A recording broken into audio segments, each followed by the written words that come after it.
Friends, इस video के माध्यम से हम 4 स्टॉक को साथ में डिस्कस करेंगे। हम डिस्कस करेंगे आज विप्रो इंडस्ट्रीज को, साथ में हम बात करेंगे टाटा पावर की, और एक कंपनी को डिस्कस करने वाले बहुत ही शानदार आपको बोनस देने जा रही है और बहुत ही मजबूत कंपनी है। और एक कंपनी डिस्कस करेंगे जो आपको डिविडेंड देने जा रही है और बहुत ही बेहतरीन डिविडेंड, लगातार डिविडेंड देने वाली कंपनी।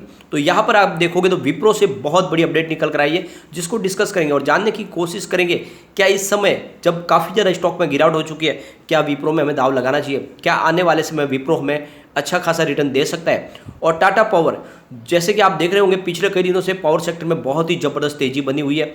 पावर सेक्टर के अंदर प्रचुर संभावना है। यहाँ पे अगर आप देखोगे तो Tata power non fossil fuels और फॉजिल फ्यूल्स दोनों में काम करने वाली कंपनी है। साथ में ईवी चार्जिंग का कामकाज भी शुरू कर चुकी है और बहुत तेजी से आगे बढ़ी है। तो क्या इस समय टाटा पावर में इन्वेस्टमेंट करना चाहिए, इन सारी बातों को जानेंगे इस वीडियो के माध्यम से।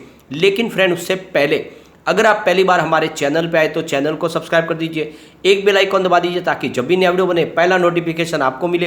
वीडियो पसंद आए तो लाइक शेयर जरूर कीजिए। चलो फ्रेंड्स, वीडियो स्टार्ट करते हैं। मैं हूं आपका दोस्त एस बी दवे और हमारे अपने चैनल ऑनलाइन कमाई में आपका बहुत बहुत स्वागत है। फ्रेंड्स, सबसे पहले विप्रो की बात करेंगे तो यहाँ पर फ्राइडे के दिन विप्रो के स्टॉक में हमें लगभग 2.92% की गिरावट देखने को मिली, यानी क्लोजिंग 461 पर रही। और इस गिरावट के पीछे वजह है बाजार में भयंकर गिरावट, यानी लगभग 1000 पॉइंट की गिरावट हुई है सेंसेक्स के अंदर। और इस गिरावट के पीछे सबसे बड़ी वजह है एफआई की बिकवाली। और एफआई बिकवाली इसलिए कर रहे हैं क्योंकि बाजार में सेंटीमेंट बिगड़ चुके हैं क्रूड ऑयल की वजह से। क्रूड ऑयल की लगातार प्राइस बढ़ रही है और ऐसे में बहुत ज़्यादा आप देखोगे तो यहाँ पे जीडीपी के गिरने की संभावना बन चुकी है और महंगाई दर के आंकड़े बढ़ने की भी संभावना बनने लगी है। सारे के सारे जो रीजंस है वो बाजार के लिए फेवर में नहीं है और इसी वजह से यहाँ पे गिरावट दिखाई दे रही है। लेकिन ये बहुत दिन तक होने वाला नहीं है, यहाँ पे जल्द ही बाजार में पॉजिटिव माहौल बनना शुरू होगा। तो ऐसे में डिप में आपको खरीदारी विप्रो में करनी चाहिए। अगर इसके वॉल्यूम को देखेंगे तो पिछले 2 दिन से वॉल्यूम में अच्छी खासी बढ़ोतरी होने लगी है। अगर आप देखोगे तो पिछले 1 महीने पर इसका 76 लाख का वॉल्यूम था। 1 वीक पहले 53 लाख का वॉल्यूम था। थर्सडे को 93 लाख का वॉल्यूम हुआ, फ्राइडे को भी 93 लाख का वॉल्यूम हुआ। तो वॉल्यूम में बढ़ोतरी हो चुकी है, जिसका इशारा है कि लोगों की खरीदारी शुरू हुई है विप्रो के अंदर। और काफ़ी स्टॉक नीचे आया, करेक्ट हो गया, तो यहाँ पे एंट्री तो की जा सकती है। काफ़ी बड़े बड़े बाय के कॉल निकल के भी आ रहे विप्रो को लेकर। एक बार इसकी परफॉर्मेंस देखें तो 347 52 वीक का लो है और 739 52 वीक आई है। फ्लैश स्टॉक 460 के आसपास है, काफ़ी ज़्यादा करेक्ट हो चुका ऊपर के लेवल से। यहाँ पे एक बहुत बड़ी अपडेट निकल के आ रही है। यहाँ पे अगर आप देखो तो विप्रो के सीईओ थेरी डेलोपार्टे को जो एनुअल पैकेज है वो सबसे ज़्यादा आईटी सेक्टर का पैकेज है। ये जो इनका पैकेज है वो है 79.8 करोड़ का। अब ये पैकेज अगर आप देखोगे तो ये आईटी सेक्टर में सबसे हाईली पेड सीईओ है और जिससे एक बात समझ में आ रही है कि कारोबार बहुत तेज़ी से आगे बढ़ रहा है विप्रो, इसीलिए अपने सीईओ को वो अच्छी खासी सैलरी का पैकेज ऑफर कर सकते हैं। यहाँ पे अगर आप देखोगे तो इसके बाद में जो इन्फोसिस देते हैं वो सैली पारिक को जो उनके सैलरी का पैकेज है वो है करीब 71 करोड़ रुपीज़ का, जिसमें भी 43% का जंप इस बार देखने को मिला है। टीसीएस की बात करें जिनके राजेश गोपीनाथन, तो उनको जो पैकेज दिया जा रहा है वो है 25.77 करोड़ रुपीज़ का। तो इस हिसाब से देखोगे तो विप्रो के सीईओ की सैलरी सबसे ज़्यादा है और यहाँ पे कारोबार भी बढ़ रहा है, इसी वजह से सैलरी मिल रही है। अगर किसी कंपनी में कारोबार नहीं बढ़ेगा तो कैसे सैलरी दी जाएगी। तो ये बहुत अच्छी बात है विप्रो के लिए कि विप्रो के सीईओ को सबसे ज़्यादा पैकेज मिल रहा है। लगातार विप्रो बहुत सारे बिजनेस टाइप भी कर रहे हैं। यहाँ पे अगर आप देखोगे तो विप्रो और सर्विस नाउ दोनों ने मिलकर ब्राज़ील की पेट्रोब्रास डिजिटल कंपनी के लिए आईटी सर्विस देने के लिए एक बिजनेस टाइप किया, जिसके माध्यम से ये सबसे बड़ी कंपनी है ब्राज़ील की, जिसको अब आईटी सर्विस दी जाएगी विप्रो और सर्विस नाउ की तरफ से। तो आप देखोगे लगातार इनका कामकाज बढ़ रहा है और आप देखोगे तो पिछले कई दिनों से फॉरेन कंट्रीज़ में उनके बहुत सारी कंपनियां, छोटी छोटी कंपनियों को वो एक्वायर भी कर रहे हैं। और यहाँ पे उन्होंने हेल्थ डिवीज़न जो शुरू किया है उसमें बहुत सारी ऐसी मशीनरीज जो जीवन रक्षक मशीनरी कही जाती है, जैसे कि आप देखोगे तो यहाँ पे ऑपरेशन के वक्त काम आने वाली MRI CT स्कैन मशीन, वो सारी मेड इन इंडिया बनेगी, मेक इन इंडिया के तहत। तो यहाँ पे अगर आप देखोगे तो विप्रो का कारोबार तेजी से बढ़ रहा है। इन्होंने 5G में भी किस्मत आजमानी शुरू कर दी है, HFCL के साथ बिजनेस टाइप के, जिसके माध्यम से 5G के लिए बहुत सारी सॉफ्टवेयर सर्विस देने वाले। तो ऐसे में समझ लो विप्रो का यहाँ पे रुकना कोई हाथ में तय, आने वाले समय में ये स्टॉक तो आगे जाएगा ही जाएगा और ये इसमें आपको इन्वेस्टमेंट बिल्कुल करना चाहिए। अगर हम इनके Q4 के रिजल्ट को देखें तो बहुत ही बेहतरीन निकल कर आया है। इनका रेवेन्यू करीब 20.86 थाउजेंड को भी निकल गया है Q4 में, जहाँ पे 28.1% की ईयर ऑन बेसिस पे हमें बढ़त देखने को मिली। नेट इनकम 3.09 थाउजेंड को बीच गया, जहाँ पे 3.83% की ईयर ऑन बेसिस पे बढ़त देखने को मिली। और डायलूटेड EPS 5.63 है, जहाँ पे 4.65% की ईयर ऑन बेसिस पे हमें बढ़त देखने को मिली। नेट प्रॉफिट मार्जिन 14.8% है, जहाँ पे 19.13% की गिरावट देखने को मिली। तो नेट प्रॉफिट में कुछ कमी है, लेकिन ओवरऑल अगर आप देखोगे तो बहुत ही बेहतरीन इन्होंने Q4 का रिजल्ट पेश किया है। यहाँ पे अच्छी बात है कि कम्युनिटी सेंटीमेंट स्टॉक के साथ बना हुआ है। 79% बाई की कॉल है, 90% सेल की कॉल है, 2% होल्ड की कॉल है। तो आप देखोगे लोगों का अच्छा खासा रुझान स्टॉक की तरफ बना हुआ है। एक बार हम इसके short term target pivot level check कर लेते हैं। यहाँ से अगर गिरावट होती है तो 467 का फर्स्ट सपोर्ट है, ये सपोर्ट टूटा तो 459 तक स्टॉक जाएगा, और तीसरा सपोर्ट 455 का। यानी बड़ी गिरावट में अभी फिलहाल 450 नीचे जाने की संभावना नहीं है। पॉजिटिव माहौल बना तो 479 का फर्स्ट रेजिस्टेंस है, इसको पार किया तो 483 तक स्टॉक जाएगा, और ऊपर गया तो फिर 491 तक जा सकता है। तो बिल्कुल 500 के ऊपर जा सकता है। थोड़ा सा पॉजिटिव माहौल बनना चाहिए। फिलहाल थोड़ा सा निगेटिव माहौल बाजार के लिए बना हुआ है, लेकिन ऐसे में आपको क्वालिटी स्टॉक में शुरुआत करनी चाहिए खरीदारी की, जिसमें विप्रो और टाटा पावर बहुत ही अच्छे लग रहे हैं। टाटा पावर की बात करें तो 230 की प्राइस थी, जहाँ पे 1.29% की गिरावट हमें फ्राइडे को देखने को मिली।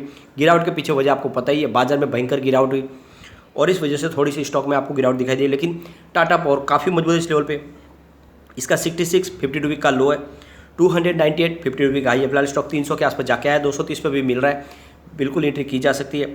अगर आप इसकी पिछले 2 साल की परफॉर्मेंस देखें तो स्टॉक मात्र 28 के आसपास था, बहुत ही ज़बरदस्त रिटर्न दे चुका है। यहाँ पे अगर आप देखोगे तो टाटा पावर ने एक बहुत बड़ा प्लान बनाया है।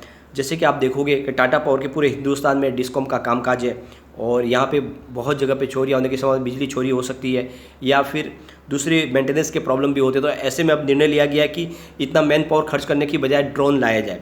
तो ये ड्रोन के माध्यम से अब अपने पूरे उस एरिया को सर्विलांस करेंगे, वहाँ पे चेक करेंगे, और इसके लिए उन्होंने एक बड़ी डिसीजन ली है कि जो ड्रोन है वो भी वो खुद ही बनवाएंगे। यानी उसको पूरा का पूरा अपने प्लांट के अंदर ही असेंबल करवाएंगे, वहीं पे बनाएंगे, ताकि जो मशीनरी है वो उनको पता हो, उसमें फॉल्ट हो तो उसको रिपेयरिंग कर पाए। सबसे बड़ी बात यह है कि पूरी तरह से वो मेड इन इंडिया होगा, क्योंकि मेक इन इंडिया के पीछे वजह यह है कि अगर कोई विदेश से अगर वो ड्रोन लाएंगे तो सिक्योरिटी थ्रेट्स भी हो सकते हैं और बहुत सारी प्रॉब्लम हो सकती है। इसलिए इंडिया में ही उसको बनाए जाएंगे, और पूरी कोशिश रहेगी कि उन ड्रोन्स को पूरी तरह से उनके माध्यम से ही बनाया जाए। जो भी टीम है वो टाटा पावर की नज़र के सामने बनाए, जिससे टाटा पावर भविष्य में उसको रिपेयरिंग भी कर पाए।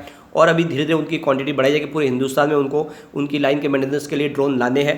तो एक बड़ा निर्णय लिया गया टाटा पावर के माध्यम से, और जिससे आप देखो कि आने वाले समय में उसकी चोरी बंद हो जाएगी, मेंटेनेंस के लिए स्टाफ कम रखना पड़ेगा। तो एक बहुत ही अच्छा निर्णय लिया गया टाटा पावर की तरफ से।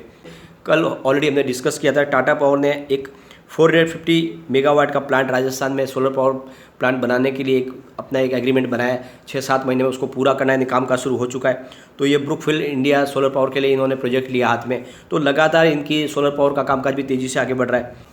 Q4 में कंपनी की टोटल जो रेवेन्यू है वो 11.96 थाउजेंड को भी निकल कर आई, जहाँ पे 18.1% की ईयर ऑन बेसिस पे बढ़त देखने को मिली।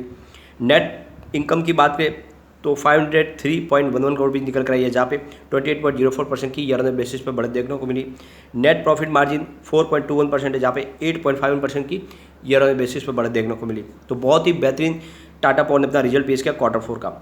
अगर हम इसके कम्युनिटी सेंटीमेंट को देखें तो 81% बाई की कॉल है, 12% सेल की कॉल है, 7% होल्ड की कॉल है। तो लोगों का अच्छा खासा रुझान स्टॉक की तरफ बना हुआ है।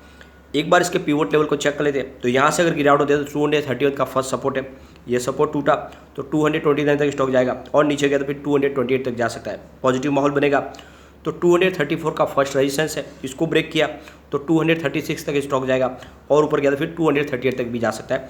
तो बिल्कुल यहाँ पे खरीदारी का मौका है, लेकिन बाजार में अभी भी जो वातावरण निगेटिव बना हुआ है, तो खरीदारी थोड़ी थोड़ी करके करें, लेकिन जरूर करें।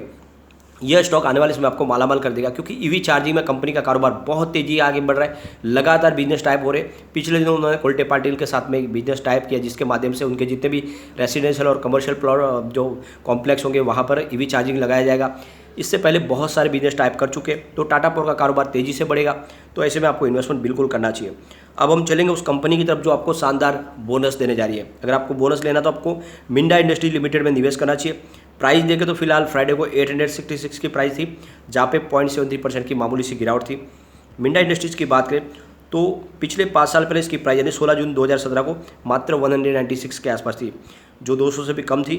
और जो इसकी हाई प्राइस है वो लगभग 1226 की थी 7 जनवरी को। तो आप देखोगे स्टॉक काफ़ी नीचे आया ऊपर के लेवल से, लेकिन पिछले 5 साल में इसने ज़बरदस्त प्रदर्शन भी किया है। अब यहाँ पे आपको मिंडा इंडस्ट्रीज़ के बारे में बात करें तो यह ऑटो सेक्टर के लिए बहुत सारे स्पेयर पार्ट बना के कंपनी देती है। कामकाज बहुत ही मजबूत है और बहुत ही मजबूत कंपनी है। यहाँ पे आपको इन्वेस्टमेंट बिल्कुल करना चाहिए। अगर हम इसकी परफॉर्मेंस देखें तो इनका प्रॉफिट लगातार बढ़ रहा है। पिछले मार्च की बात करें 2021 को तो इनको 136 करोड़ रुपये का प्रॉफिट हुआ था और यहाँ पे जून क्वार्टर में इनका प्रॉफिट घटकर 15.42 करोड़ रुपये तक आ गया था, लेकिन सितंबर में फिर से प्रॉफिट में बढ़ोतरी हुई और इनका प्रॉफिट 94.72 करोड़ रुपये तक पहुँच गया। दिसंबर में इनका प्रॉफिट 101 करोड़ रुपये तक पहुँचा और यहाँ पे देखो इस मार्च क्वार्टर में इन्होंने प्रॉफिट में और ज़बरदस्त बढ़ोतरी की, 144 करोड़ रुपये तक इनका प्रॉफिट पहुँच गया। तो कंपनी का कारोबार तेज़ी से बढ़ रहा है। आपको यहाँ पे इन्वेस्टमेंट बिल्कुल करना चाहिए। कंपनी आपको एक शेयर के ऊपर इसकी बोनस देने जा रही है। इसकी अनाउंसमेंट डेट थी 24/5/2022। इसकी एक्स बोनस डेट है 7/7/2022 और रिकॉर्ड डेट है 8/7/2022। तो 7 तारीख के पहले 7वें महीने के अगर आप शेयर आपके डीमेट अकाउंट में आ गए तो बिल्कुल आपको बोनस मिलेगा। इससे पहले भी उन्होंने 2018 में बोनस दिया था। तो बहुत ही मजबूत कंपनी है और आपको इसमें इन्वेस्टमेंट करना ही चाहिए। अब अगर आपको डिविडेंड लेना है तो आपको एबॉट इंडिया लिमिटेड में निवेश करना चाहिए। शेयर की प्राइस फिलहाल 18,187 की है, जहाँ पे 0.72% की हमें तेजी देखने को मिली। बहुत ही मजबूत कंपनी है और लगातार अच्छा डिविडेंड देती है। इस बार कंपनी आपको करीब 2,750% का डिविडेंड देगा, यानी बहुत ही जबरदस्त 2750% का डिविडेंड मिलेगा, यानी पर शेयर आपको 275 रुपये का डिविडेंड मिलने वाला है। और ये 2 कैटेगरी में मिलेगा, स्पेशल कैटेगरीज और फाइनल कैटेगरीज। तो ये 2 कैटेगरीज में आपको डिविडेंड मिलेगा और आपको इन्वेस्टमेंट करना चाहिए। इन्होंने जो Q4 का रिजल्ट पेश किया बहुत ही बेहतरीन है। रेवेन्यू 1.26 थाउजेंड को भी निकल कर आया, जहाँ पे 14.56% की ईयर ऑन बेसिस पर बढ़त देखने को मिली। नेट इनकम 211.41 करोड़ रुपये की है, जहाँ पे 38.66% की ईयर ऑन बेसिस पे बढ़त देखने को मिली। और नेट प्रॉफिट मार्जिन 16.85% है, जहाँ पे 21.05% की ईयर ऑन बेसिस पे बढ़त देखने को मिली। तो बहुत ही बेहतरीन रिजल्ट पेश किया है और लगातार डिविडेंड देने वाली कंपनी है। तो आप अपने हिसाब से निर्णय ले सकते हैं और ये मौका है जब अच्छे स्टॉक में दाव लगाए, आने वाले समय में आपको बहुत ही बेहतरीन रिटर्न मिल सकता है। लेकिन फ्रेंड, कोई भी इन्वेस्टमेंट करने से पहले अपने फाइनेंशियल एडवाइजर से एक बार ले ले या अपना खुद का रिसर्च करें, क्योंकि मैंने वीडियो आपके एजुकेशनल पर्पज के लिए ही बनाया। वीडियो पसंद आए तो लाइक शेयर जरूर कीजिए और चैनल को सब्सक्राइब कर दीजिए। Thank you friend.